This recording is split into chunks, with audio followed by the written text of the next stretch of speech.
Hello, everybody. My name is David Morales. I'm a second-year PhD student in the history department here at UC Davis. And I was lucky enough to be a Mellon Public Scholar for this past summer of 2021. And I was working as a Mellon Public Scholar for the Center for Sacramento History on a project called Racialized Policing in Sacramento from 1850 to 1870.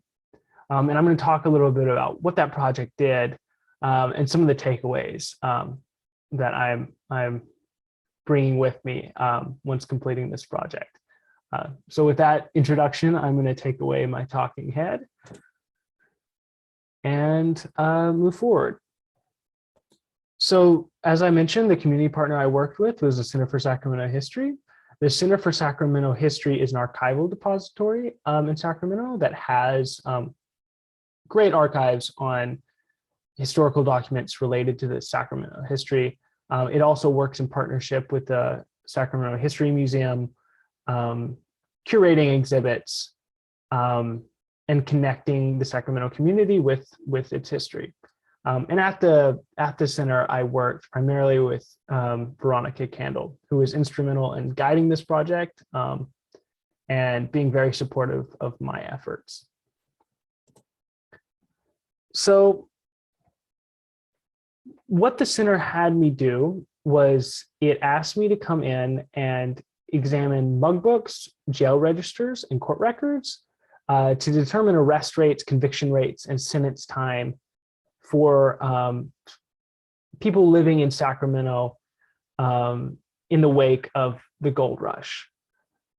And this was a pre-existing project. It was something that the center came up with and wanted to do in order to create an exhibit at some point, either about policing in Sacramento or just life in Sacramento more broadly, in which policing would feature as integral part. And so I looked through these records and I have a giant spreadsheet that I put all this information in, tracking what I'm calling incidents of arrest, which is basically perhaps too ambitiously an attempt to note every time in the record someone was arrested, every time someone was arrested and put into Sacramento County Jail.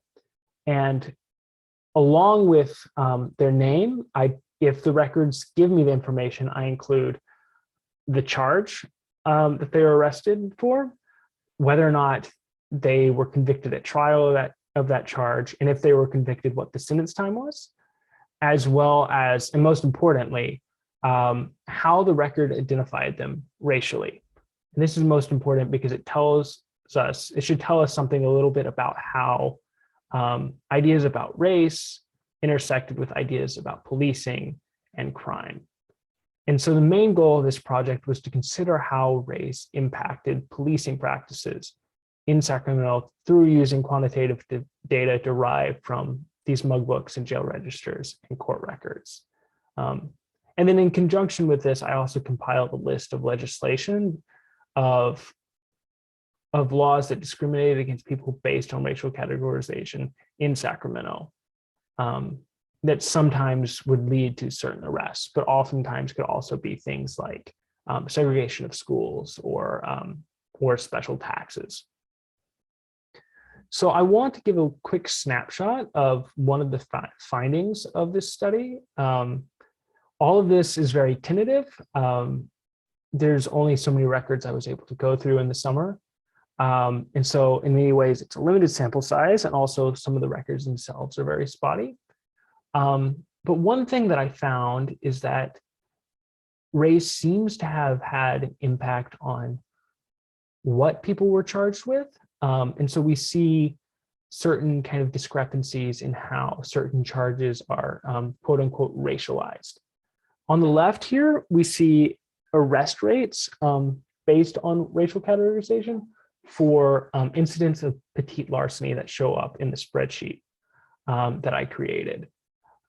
So petite larceny can otherwise be known as petty theft. And what these percentages are telling us is that out of all of the incidents of petty theft that I came across and recorded, 76% of of those arrested for petty theft were identified in the records as white.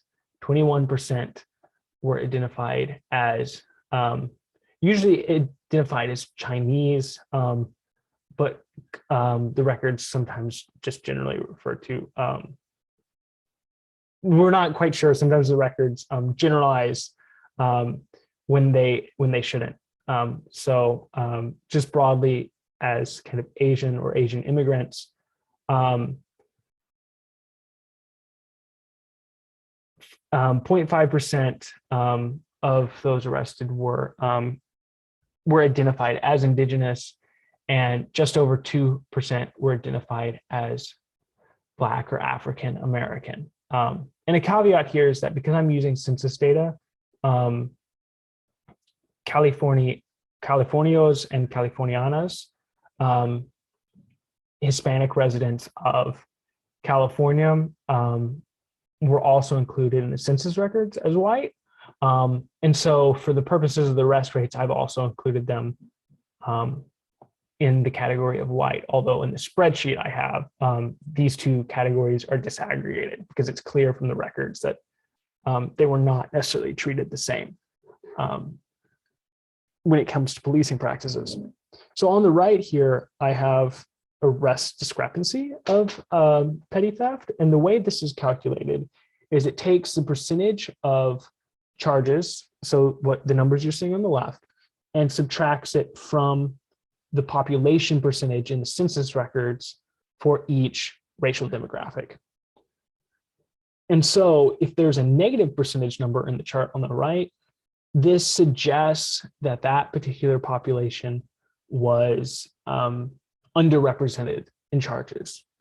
So this is saying that white population, which has a negative 9%, was under arrested, at least what we would expect if all things being were equal, under arrested for charges of petty theft, while those identified in the records either as Chinese or Asian were overrepresented by 7.5%. So this suggests, now there can be many factors that play into this discrepancy,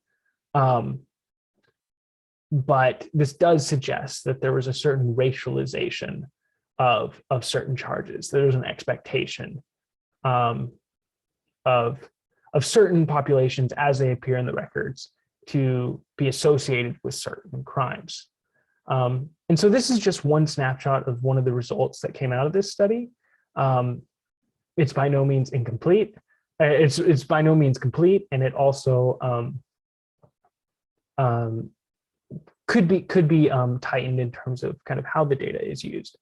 But I think this is one good example of how, at the level of specific charges, race is playing some sort of factor in how policing is happening in Sacramento.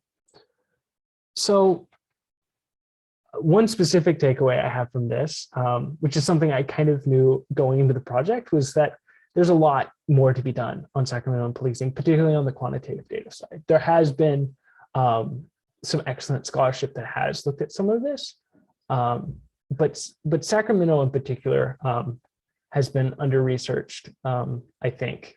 At the very least, there can be more done, especially when it comes to data on policing in Sacramento. And originally this project sought to go all the way to 1900. That just didn't happen because there's so much records to go through and only so much time. But someone could very easily get in touch with me and kind of pick up where I left off and continue cataloging things up to 1900 or even beyond to see. And the larger sample size we get, the better and more sure of the results I think we're going to be. So there's more that can be done there. More broadly though, this walking away from this project did make me think about public history and place in a way that I hadn't before. And this may sound strange because after all, what I was doing was isolating myself in an archive once a week in Sacramento. And on other days of the week, just looking at digitized records on my laptop and punching all of this information to a spreadsheet. But living in close proximity to Sacramento and going to work there once a week, while at the same time studying its history, and working with an institution that is actively engaged with sharing history with people who live in Sacramento, with people whose families this history is entangled with, I think can't help but make you walk away with it from a different perspective on Sacramento as a place. And it just was a helpful reminder that public history or historical research that is engaged in the place of where it's happening and with the people whose histories these really are, can be very rewarding, and also be a powerful link between research and kind of what it means on the ground and what these stories mean on the ground. And then finally, I think there's also great possibilities, some of which are already being realized, between universities like UC Davis and archival depositories and museums like the Center for Sacramento History. There's already networks connecting these two, and I am just one of those nodes. But I think there's a great opportunity for young scholars in university systems to engage with places like the Center for Sacramento History, not only to gain experience and knowledge about the history of the places, but also get them invested in the communities that they are part of. I think often we can think of universities as being islands in communities where people are there, they're learning things and they're researching things, especially in the discipline of history, that often have seemingly have not much to do with the people they're interacting with the communities they're interacting with on a day-to-day basis. And some of that is just goes with the nature of the historical profession, but it doesn't has to necessarily be that way all the time. And I think engagement with places like the Center for Sacramento History is a good way of reminding universities that they aren't islands and they are part of communities. So why not have scholars get engaged and use their insights to work with communities to build better histories? This is only one kind of feeble attempt at it. After all, I was mostly in the archives, but it is a way of building bridges, I think, that are very productive and very meaningful. So that's what I have. Before I wrap up, I want to give some quick acknowledgements. All of these people were very helpful in completing this project, though I should also say any mistakes in this presentation or in my work, solely my own responsibility, have nothing to do with these fine folks, and everything good about it.